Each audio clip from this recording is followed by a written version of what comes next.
Welcome back, everybody. We're on to Chapter 6, the Americans with Disabilities Act, ADA. And this won't have particular relevance to us as teachers. It's probably more of an administrator's focus, but it's good for us to just be aware of it. So ADA focuses mainly on employment and public services, not as much on education.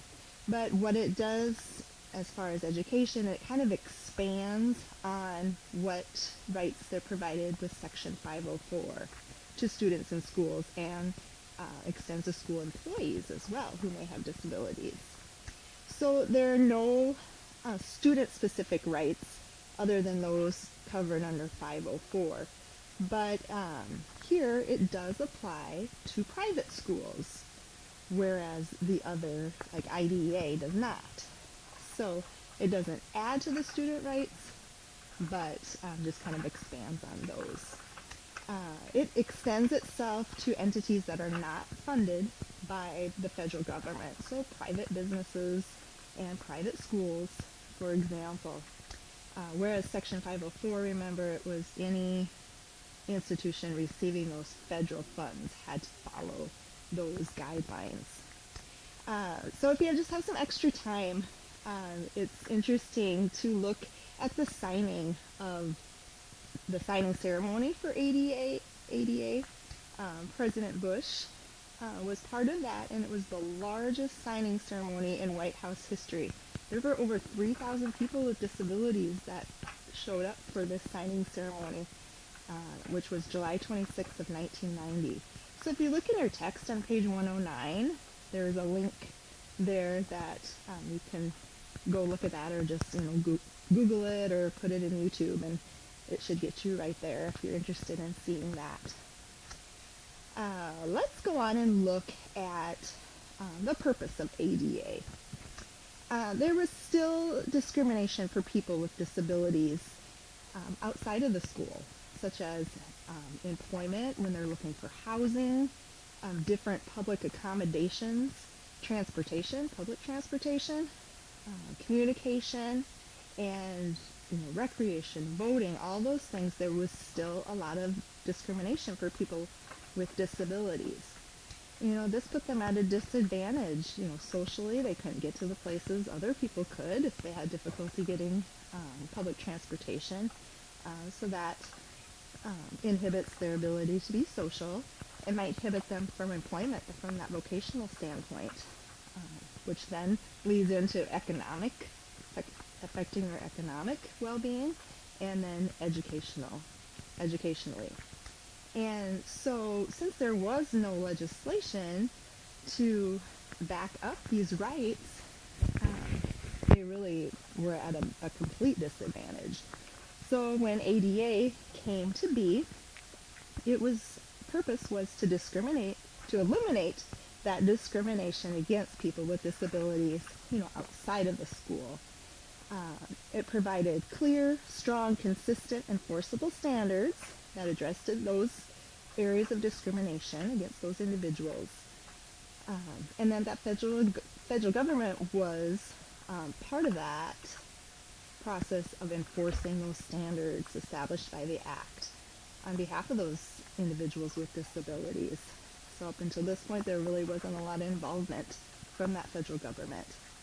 And also to invoke the sweep of congressional authority, including the power to enforce the 14th Amendment and to regulate commerce in order to address the major areas of discrimination faced day to day by people with disabilities. So really gave them a lot more freedom and accessibility to things people without disabilities had. So who does ADA protect? It's very similar in its definition to Section 504. So we have that defined as the first part of physical or mental impairment that substantially limits one or more of the major life activities of such individual. 2, a record of such an impairment or being regarded as having such an impairment. Sounds familiar, right? Just like Section 504. Um, Now, as part of ADA, they had certain exclusions. So it excluded discrimination based on age, non-chronic impairments such as a broken bone, excluded pregnancy, and obesity, except on rare occasions. And if you were currently using illegal drugs, you could not be covered under ADA. But if you were in recovery and no longer using those illegal drugs, then you could be protected under ADA. So, the key part to this definition is that the disability substantially limits one or more of the major life activities. So several court cases demonstrated that these are a little more strictly interpreted under ADA, even though, we have that substantial as kind of a gray area as it was in Section 504. If you have time, it's interesting to read some of the court cases that were brought using ADA, and on the slide there, they're outlined 4 cases there, and the page numbers. If you want to, take some time and read through those, they're kind of interesting. But going on, ADA was then amended in 2008, so quite a few years later, since it was founded in 1990. But they really wanted to. They found that the high courts, when they were presented with litigation, they were really being very strict, too strict, and limiting the number of people who were covered under ADA. So at this point, Congress intervened and created some amendments to the original ADA. They really wanted to broaden that definition of people with disabilities. They decided to include those episodic conditions or conditions in remission, as long as they affected the person when it was active.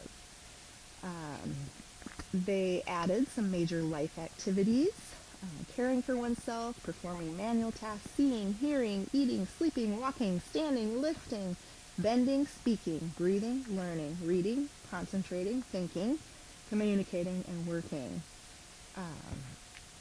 So then they also had the major life activities such as functions of the immune system, normal cell growth, digestion, neurological, brain, respiratory, circulatory, and reproductive functions that were added to the list of major life activities. A lot of those sound familiar too when we looked at Section 504. The next part looks at mitigating factors. So these are things that help not enhance the disability, but help relieve some of that disability. For example, I wear contact lenses to mitigate my eyesight. It helps me to see far away. So that would be a mitigating factor. Other things that are included would be like medication, medical supplies, equipment, low vision devices, prosthetics, hearing aids, cochlear implants, mobility devices, oxygen therapy equipment, use of assisted technology, and you want to make sure that these are reasonable accommodations, that they aren't, expensive to keep up. Like I mentioned for myself, eyeglasses or contact lenses are the only mitigating factor that can be considered. So these other things we can't deny them accommodations because they take medication for their disability, say ADHD. But eyeglasses are the one thing that can be considered. So, and the last area, they lowered the standards for a person to be regarded as having a disability. So they require that a person only needs to establish that he or she was subjected to discrimination because of a perceived mental or physical impairment, regardless of whether it is perceived to limit a major life activity. So kind of gets confusing, I think, as you go on here.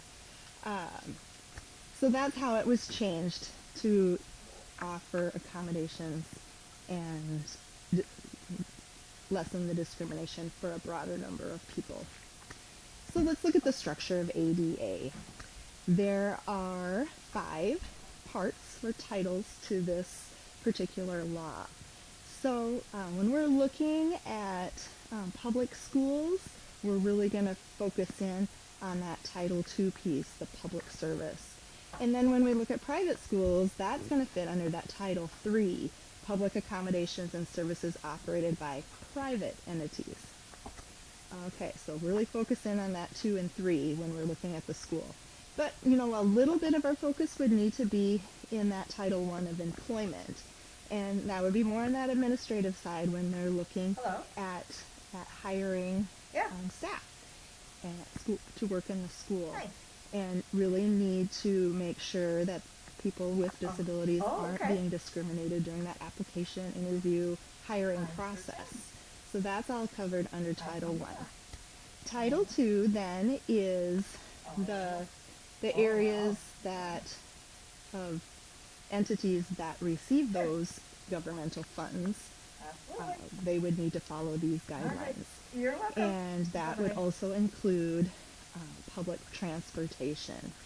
So making sure that our buses are accessible to people with disabilities, the train, all those different types of public transportation. So then we look at Title III, and that's where the private schools would fit in here. And this is under ADA. They're not receiving those federal funds, but they also need to follow the ADA provisions. A couple things looking at private schools.